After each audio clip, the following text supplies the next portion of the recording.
देखिए, आज का सत्संग श्री सद्गुरुदेव जी की कृपा से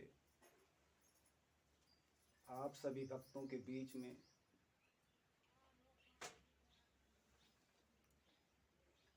सत्संग क्या है,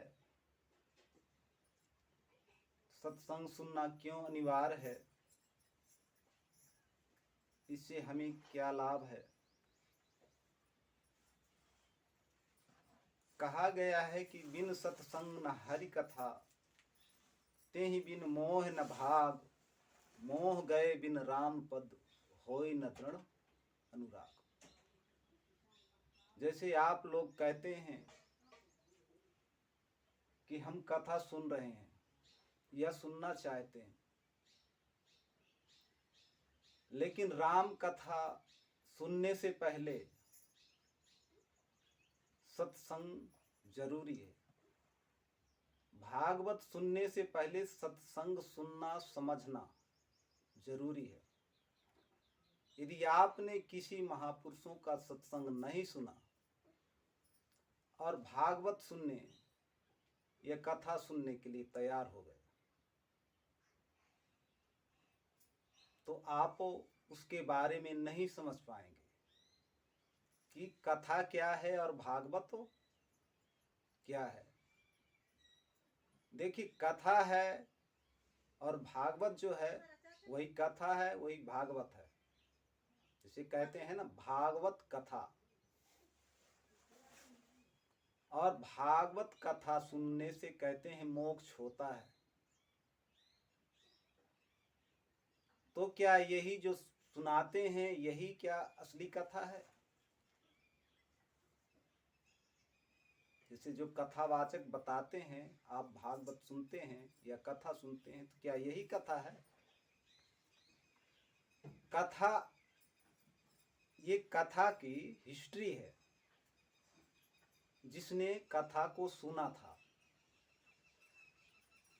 जैसे कोई कुछ कार्य किया हो तो आप बोलते हैं कि भाई उसने ये काम किया था, लेकिन कौन सा काम किया था? इन भागवत सुना था। किसने? राजा परीक्षित जी ने भागवत सुना तो कहते हैं उनको मोक्ष हो गए। तो भागवत है क्या? भागवत कथा। भागवत कथा और कथा सब नहीं सुन सकते और न सब सुना सकते।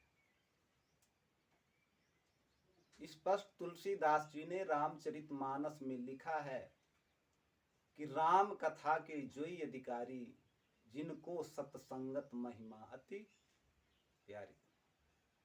राम कथा का अधिकारी वही होता है जो सत्संग में जाता है और सत्संग सुनता है और सत्संग समझता है। जब आप सत्संग में आएंगे, सुनेंगे, समझेंगे, इसके बाद ईश्वर की कृपा होती है तो आपको संतों से मिलान करवाएंगे। और जब संतों से आपका मिलन होगा तो सत्संग देंगे। और जब आप लोग सत्संग सुनेंगे तो आप का जो ज्ञान है वो बदलना चालू हो जाएगा। अभी कौन सा ज्ञान है? ज्ञान सबके पास है, लेकिन लौकिक ज्ञान। और संतों के पास कौन सा ज्ञान होता है? अलौकिक, प्रकृति से परे ज्ञान। प्रकृति से परे कौन है? प्रकृति से परे है परमात्मा। जब हमें परमात्मा के पास जाना है तो जो प्रकृति से पार चला गया होगा, जो महात्मा, वो हमें ले जा सकते हैं प्रकृति से पार। और यदि आप प्रकृति में जो फंसे हुए हैं, प्रकृति समझ रहे हैं ना, माया में जो फंसे हुए हैं, उन्हीं से हम यदि कथा सुनते हैं, भागवत सुनते हैं, तो नहीं निकाल सकते माया से, और फंसते जाएंगे। निकालने के बजाय और फंसते चले जाएंगे। इसीलिए तुलसीदास जी ने रामचरितमानस में लिखा है कि श्रुति पुराण बहु करे उपाय, छूट न अधिक अधिक अरु झाई। आप जितना सुनते जाएंगे इस तरह की कथा भागवत, उतना ही फंसते जाएंगे। क्यों क्यों फंसते जाएंगे? जब आप सुनते जाते हैं, पूजा करते हैं और फंसते जाते हैं, क्यों ऐसा होता है?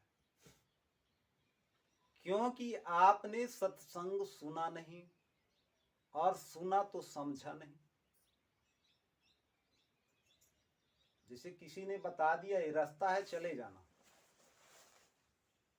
कुछ दूर तक गए और भटक गए। क्यों भटक गए? क्योंकि हमको उस रास्ता के बारे में पूरी तरह से मालूम नहीं था। गुरु का काम ये नहीं है कि मंत्र दे दे काम खत्म, और शिष्य का काम ये भी नहीं कि मंत्र ले ले गुरु से काम खत्म। गुरु का काम है, गुरु जी का, कि जब मंत्र दें तो शिष्य के तरफ ध्यान भी रहे कि शिष्य किस तरह से चल रहे हैं हमारे। और शिष्य का काम है कि गुरु जी की तरफ ध्यान रहे कि हमारे गुरु जी क्या बता रहे हैं। एक दूसरे के दोनों पूरक होते हैं। अगर गुरु जी कहें बेटा ऐसा मत करना, झूठ मत बोलना, हिंसा न करना, और आप करते ही जा रहे हैं, तो फिर गुरु के वचनों में कहां बंधे?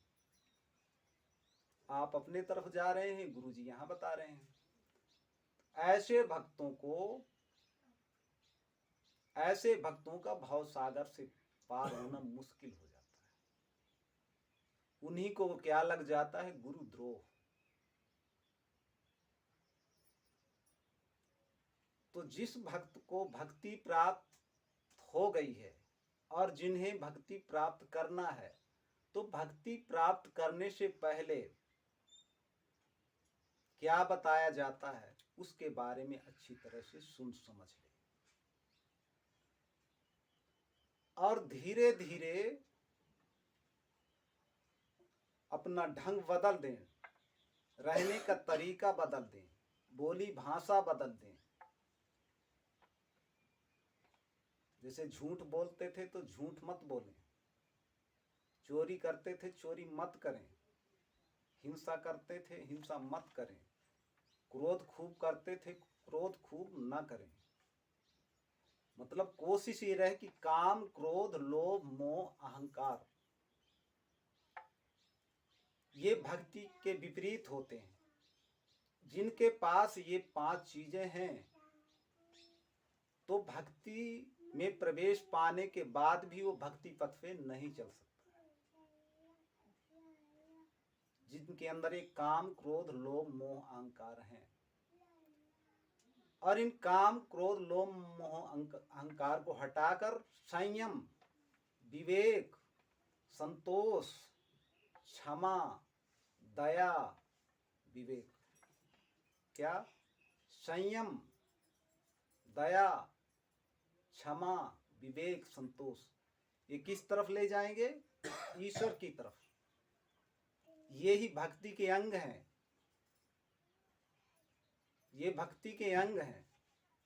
यदि जब तक इन अंगों को आप अपनाएंगे नहीं, तो भक्ति पथ पे नहीं चल सकते। इनके जगह में यदि आपके पास लोभ, मोह, अहंकार, ईर्ष्या, द्वेष, प्रपंच ये है,